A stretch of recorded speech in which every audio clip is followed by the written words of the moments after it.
Hola, buenas tardes a todos. Mi nombre es Mario Smith, soy asociado senior de Martín Echevarría en el área de Digital Law o Derecho a las Nuevas Tecnologías, y en el día de hoy vamos a hablar sobre los retos legales en la gestión de nuestro comercio electrónico. Internet es una herramienta fabulosa que ha permitido a las pequeñas y medianas empresas principalmente ampliar sus canales de comercialización a prácticamente todo el mundo a unos costes muy asumibles y de una manera muy sencilla. Sin embargo, no es un espacio exento de regulación. Hay distintas normas que toda empresa que promociona sus productos y servicios a través de Internet debe cumplir. En España tenemos que tener siempre en mente tres grandes cuerpos normativos. En primer lugar, la Ley de Servicios de la Sociedad de la Información, que es lo más parecido a una ley de comercio electrónico que habría aquí, ¿vale? De hecho, lo que hace es transponer una directiva europea, una norma europea, que se llama precisamente la Directiva de Comercio Electrónico. En segundo lugar, tenemos la normativa de defensa de consumidores y usuarios. Y en tercer lugar, la normativa de protección de datos. En el vídeo de hoy nos centraremos en las obligaciones a cumplir en el marco de la Ley de Servicios de la Sociedad de la Información. Hay una viñeta muy famosa del año 1993, en el que están dos perros con un ordenador y uno le dice al otro: en Internet nadie sabe que eres un perro. Aunque las cookies, los elementos de rastreo, ¿vale?, han complicado y tergiversado esta pretendida anonimidad en la red, no deja de ser cierto. Y una de las mayores preocupaciones que tiene nuestra normativa es que los usuarios sepan identificar en todo momento con quién estar interactuando al otro lado de la red. Por eso, la primera de las obligaciones que recoge la LSSI en su artículo 10 es una obligación de información. Todas las empresas deben disponer de un aviso legal, o comúnmente recibe el nombre de aviso legal, que debe estar accesible al usuario de forma permanente, fácil y directa. Generalmente se traduce en un apartado dentro del footer de la página web. En ese aviso legal, ¿qué información se debe contener? Bueno, pues debemos informar sobre la denominación social del titular de la web, o su nombre y apellidos en caso de ser un autónomo, su NIF, una dirección a efectos de residencia y una dirección electrónica a efectos de contacto, ¿vale?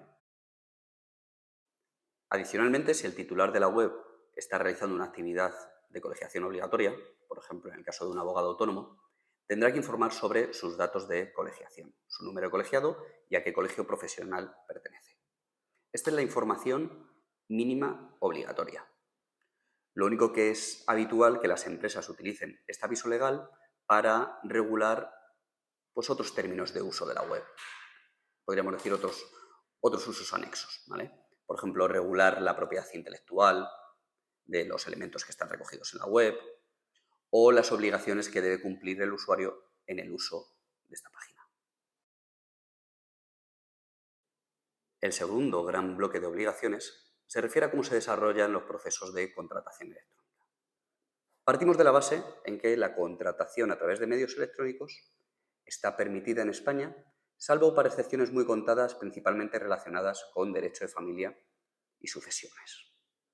Además, se reconoce lo que se denomina equivalencia funcional, que quiere decir que un soporte electrónico cumple las mismas funciones o tiene el mismo reconocimiento legal que el soporte papel tradicional. Sobre esta base, ¿cuáles son nuestras obligaciones como comercio electrónico a la hora de regular nuestra pasarela de contratación? Pues hay dos grandes bloques de obligaciones referidas a la información precontractual, es decir, de qué tengo que informar al usuario antes de que compre, y la información postcontractual, es decir, una vez finalizada la compra. Con respecto a la información precontractual, le voy a tener que informar muy especialmente sobre qué pasos hay que realizar para poder llevar a cabo la contratación, o la compra de los productos y los servicios, si lo queremos ver desde esta perspectiva. Este es el motivo por el que, si os fijáis, la mayoría de páginas web, si pensamos, por ejemplo, en una página web para comprar unos billetes de avión, generalmente se establecen una pasarela con distintos pasos. Te informan de paso 1, introducción de datos básicos; paso 2, seleccione su producto; paso 3, confirmación del pedido, ¿vale?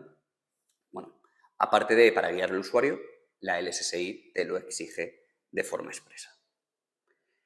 Con respecto a la obligación postcontractual, es obligatorio que el prestador de servicios, es decir, el comercio electrónico, confirme la realización del pedido al cliente o al usuario en un plazo máximo de 24 horas. Generalmente la confirmación de pedidos se suele realizar a través de un correo electrónico que se reenvía de forma automática una vez finaliza el proceso de contratación. Además, aquí, muy importante, tanto en ambas partes, como en la información precontractual como en la información postcontractual, tener en cuenta las obligaciones establecidas por la normativa de defensa de consumidores, de las que hablaremos en el siguiente vídeo. El tercer gran bloque del que vamos a hablar es la gestión de las cookies. Ya casi todos estamos relacionados con las cookies o tenemos una breve idea de qué es. En cualquier caso, por aclarar, las cookies no dejan de ser más que un fichero de texto que se almacena en el dispositivo del usuario, generalmente en su navegador, pero no siempre tiene que ser así, y permite ejecutar una serie de funciones. En la diversidad de las funciones que puede ejecutar una cookie reside la dificultad de su regulación, ¿vale? Las cookies tienen distintas utilidades, muchas utilidades, no dejan de ser un fichero de texto. Hay cookies que son meramente técnicas. Estas cookies técnicas lo que permiten es ejecutar una función en una página web. Pensemos, por ejemplo, en un login. Yo, cuando me doy de alta con mi usuario y mi contraseña en la página web, el hecho de que yo me haya dado de alta y me haya autenticado tiene que quedar almacenado en algún lugar. ¿Para qué? Para que a través de mi navegación, si voy a distintos apartados de la web, la página web sea capaz de recordar que el usuario que está realizando esas acciones es Mario Embriz. Y si no existiera esa cookie, en cada acción que realizara en la página web me volvería a pedir loguearme. Estos son cookies técnicas. El segundo gran bloque son las cookies de personalización. Estas cookies permiten personalizar, como su nombre indica, algún aspecto de la web a las preferencias del usuario. Por ejemplo, la más típica, cookies relacionadas con el idioma en que se muestra la página web, ¿vale? La dinámica es similar a la anterior. Si yo cambio el idioma de la web al castellano, pero no se instala ninguna cookie, al pasar a la siguiente página dentro de esa web, al siguiente apartado, me volvería a establecer el idioma por defecto. Imaginemos el inglés, ¿vale? El tercer gran bloque son las cookies analíticas. Estas cookies lo que permiten es identificar cuál es la actividad del usuario a través de una página web. ¿Qué apartados ha visitado más? ¿Cuáles menos? ¿Durante cuánto tiempo? Y también medir los impactos de la publicidad. ¿Cuántas veces ha hecho clic el usuario en un determinado anuncio?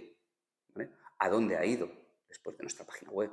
Estas cookies sí pueden implicar un tratamiento de datos personales.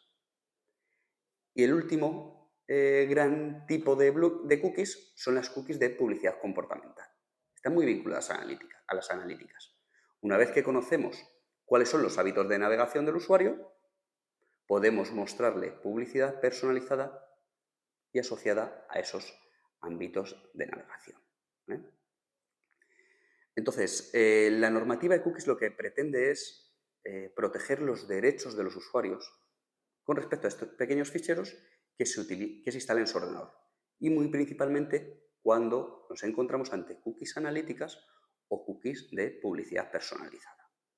Aquí hay una guía de cookies publicada por la Agencia Española de Protección de Datos, que nos detalla qué obligaciones debemos cumplir, ¿vale? De forma muy resumida, lo primero, como siempre, es informar. Entonces, antes de instalar cookies analíticas o de publicidad personalizada, se debe mostrar un banner al usuario. Y ese banner tiene que tener información clara y precisa. Es decir, la agencia insiste mucho en que no son válidos aquellas referencias genéricas a utilizamos cookies para mejorar tu experiencia de navegación. El usuario tiene que saber cuál es la finalidad detrás del uso de estas cookies, ¿vale? De un primer vistazo. En este banner, además, debemos permitir al usuario aceptar el uso de estas cookies que no son estrictamente necesarias o rechazarlas. Y de una manera sencilla, de una manera y además igual, o por lo menos similar. Es decir, lo que no está permitido es recoger un botón de aceptación y que luego la opción de rechazar las cookies esté escondida entre distintas capas para dificultar que el usuario pueda llegar hasta ella.